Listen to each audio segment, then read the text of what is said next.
Hey guys, my name is Betterbrick Studios, and what is there to say about Prowl? He's barely done anything at all. In G1, he kind of just hovered around in the background. He hasn't made any appearances afterwards, aside from animated, which, to be honest, is a completely different character. So, let's just get straight down to the review table. Take a look at this guy. Here he is in car mode, and I'm a pretty big fan of how it turned out. It's all smooth with not too many gaps, so overall he's pretty clean. One of the only issues, for me at least, is the lack of the roof lights, which I could have done, but I didn't have the time. Tried pretty hard to match the color placement with the G1 toy and cartoon, and I think I did a pretty good job. For size comparisons, here we have Warpath. Yes, I changed my comparisons again. Grapple and Ultra Magnus.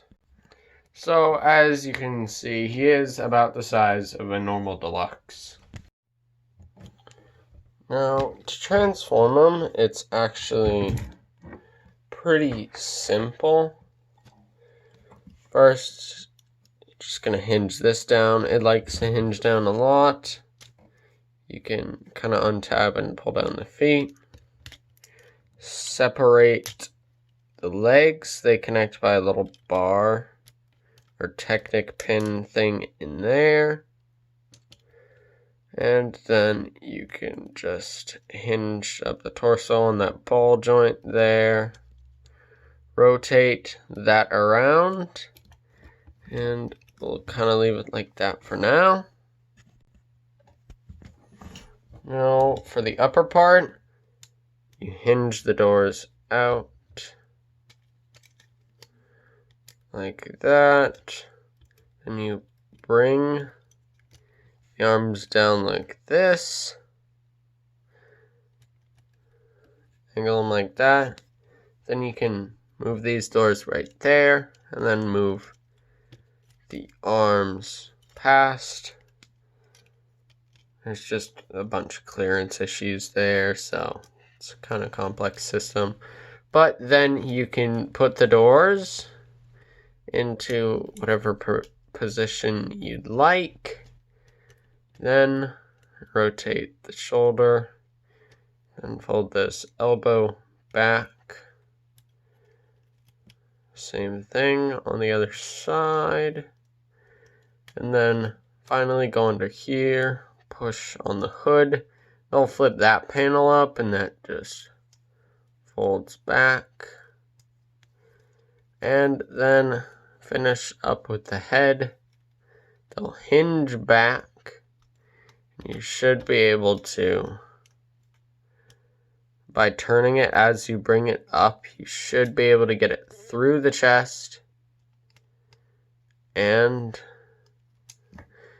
there you go. We've got Prowl in his robot mode that doesn't quite feel like standing. In robot mode, I'm a big fan of how he looks because it's just as clean as his vehicle mode, with smooth tiles and flat edges covering from head to bumper toe. His kibble is limited to these little panels on the side of the legs, and then this panel in the back, which I wish I could fold down further. So he's very, very clean and just filled with smooth detail. Now for articulation time. Side to side at the head, up and down on the doors, side to side. Shoulders go full 360 on a ball joint, but they can be limited by the doors. This also allows them to go out and in with a little bit of a butterfly joint. And then he has a double bend at the elbow due to transformation. For the legs, you got forward, backwards, out, in, and then ball jointed knee goes 90 degrees, and you can kind of pivot a bit.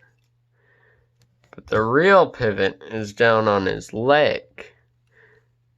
This can pivot forward and back, and also side to side, giving you all the ankle movement you really need.